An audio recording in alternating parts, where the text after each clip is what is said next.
Hello students, आज का हमारा विषय है थाट। थाट के अंतर्गत हम थाट की परिभाषा और भारतीय संगीत में इसका क्या स्थान है, क्या महत्व है इत्यादि जानेंगे हम। आपके समक्ष एक पंक्ति है, मेल है स्वर समूह स्याद्राग व्यंजन शक्तिमान। ग्रंथ से ली गई ये पंक्ति है। संगीत में नाद से श्रुति, श्रुति से स्वर तथा स्वर से सप्तक की उत्पत्ति मानी गई है। सप्तक के स्वरों में शुद्ध और विकृत रूपों सहित जिसमें रागों को उत्पन्न करने की क्षमता हो, थाट कहलाता है। यानी इस परिभाषा के अंतर्गत ये बताया गया है कि संगीत के अंतर्गत जो है नाद से श्रुति की उत्पत्ति और श्रुति से स्वर तथा स्वर से जो है सप्तक की उत्पत्ति मानी गई है। तो एक सीक्वेंस है ये जो, और जो सप्तक के 12 स्वर हैं यानी 7 शुद्ध और 5 विकृत, उन रूपों में जिनमें रागों को उत्पन्न करने की क्षमता है वो थाट है। और थाट का जो है एक दूसरा भी नाम है पर्यायवाची, जिसको मेल कहते हैं, अर्थात थाट को मेल भी कहा जाता है। वैसे तो 12 स्वरों से, 12 स्वर कौन से, जो सप्तक के 7 शुद्ध और 5 विकृत स्वर हैं उनका जिक्र है यहाँ पर। वैसे तो 12 स्वरों से 7 स्वरों से अनेकों थाटों की रचना की जा सकती है, परंतु हिंदुस्तानी संगीत में ऐसे थाट जो रंजक रागों की रचना कर सके, यहाँ रंजक शब्द लगाए रागों के आगे, वैसे राग रंजक ही होते हैं, यानी जो ऐसे रागों की उत्पत्ति जो सुनने में अच्छे लगते हैं, आकर्षक लगते हैं, रंजक हैं। जो रंजक रागों की रचना कर सके केवल 10 माने गए हैं। यानी हिंदुस्तानी जो संगीत पद्धति है, हिंदुस्तानी का अर्थ उत्तर भारतीय शास्त्रीय संगीत, इसमें जो रागों की उत्पत्ति करने वाले थाट है उनकी संख्या 10 मानी गई है। वैसे आपको यहाँ पर मैं बता दूँ, जो दक्षिण भारतीय संगीत है वहाँ पर 72 थाट माने गए हैं, लेकिन हमारे उत्तरी भारतीय संगीत अर्थात हिंदुस्तानी संगीत जो है इसमें 10 थाटों का जिक्र है कि सभी रागों की उत्पत्ति 10 थाटों से हुई है।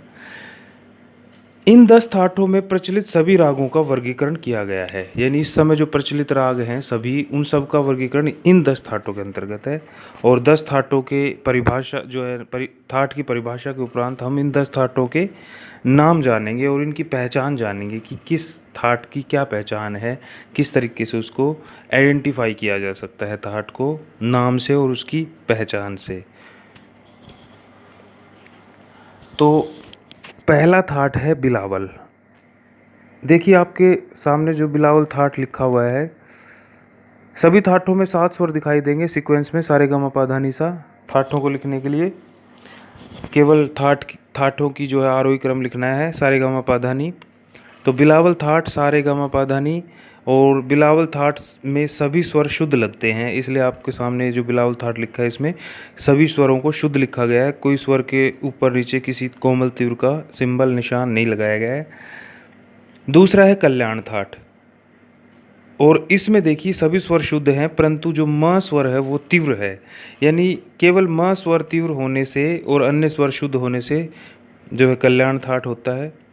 तीसरा है खमाज थाट, और खमाज थाट की ये पहचान है कि सभी स्वर तो शुद्ध होते हैं पर नी है जो है वो कोमल होता है, केवल नी कोमल होने से खमाज थाट बनता है। और इसके उपरांत भैरव थाट, भैरव थाट की पहचान लिखी हुई है आपके सामने, रे और धा कोमल होते हैं इस राग में। कोमल का सिंबल आपको सामने दिया हुआ है, नीचे जो डैश का प्रयोग किया गया है स्वर के नीचे, तो रे धा को कोमल दिखाया भैरव थाट में। और भैरव के बाद जो है थाट मारवा, इसकी पहचान ये है कि रे कोमल और म तीव्र होता है इस थाट में, और अन्य सभी शुद्ध होते हैं। इसके उपरांत काफ़ी थाट, काफ़ी थाट की पहचान ये है कि ग और नी स्वर कोमल और अन्य सभी स्वर शुद्ध, जैसा कि दिखाया गया है सामने। और इसके उपरांत भैरवी थाट, भैरवी थाट में सभी स्वर कोमल होते हैं। यहाँ सभी का अर्थ ये नहीं है कि सातों के सातों स्वर कोमल, क्योंकि सात तो स्वर कोमल हो ही नहीं सकते सप्तक में, केवल 4 स्वर कोमल होते हैं एक सप्तक में। और भैरवी थाट की ये पहचान है कि चारों ही स्वर कोमल हैं इसमें, जैसे कि दिखाया गया है। रे गा धा नी चारों स्वर कोमल है। और इसके उपरांत पूर्वी थाट, इसमें रे और धा कोमल हैं और म तीव्र है, ये पहचान है पूर्वी की। और तोड़ी थाट, इसमें रे गा धा कोमल और म तीव्र। और लास्ट अंतिम है आसावरी थाट। आसावरी थाट की ये पहचान है, ग ध और नी इसमें कोमल होते हैं, अन्य सभी स्वर शुद्ध होते हैं। तो ये 10 थाट जो हिंदुस्तानी संगीत पद्धति अर्थात उत्तर भारतीय शास्त्रीय संगीत पद्धति के समस्त रागों को वर्गीकृत किए हुए हैं, इनको समाहित किए हुए हैं। यानी हमारे हिंदुस्तानी संगीत पद्धति में जितने भी राग हैं वो सब के सब 10 थाटों के अंतर्गत आते हैं। और जो है आज के वीडियो में इतना ही, थाट की परिभाषा और उसके प्रकार। अगली वीडियो में हम किसी अन्य विषय के साथ फिर से आएंगे। तब तक के लिए घर पर रहिए, सुरक्षित रहिए। धन्यवाद।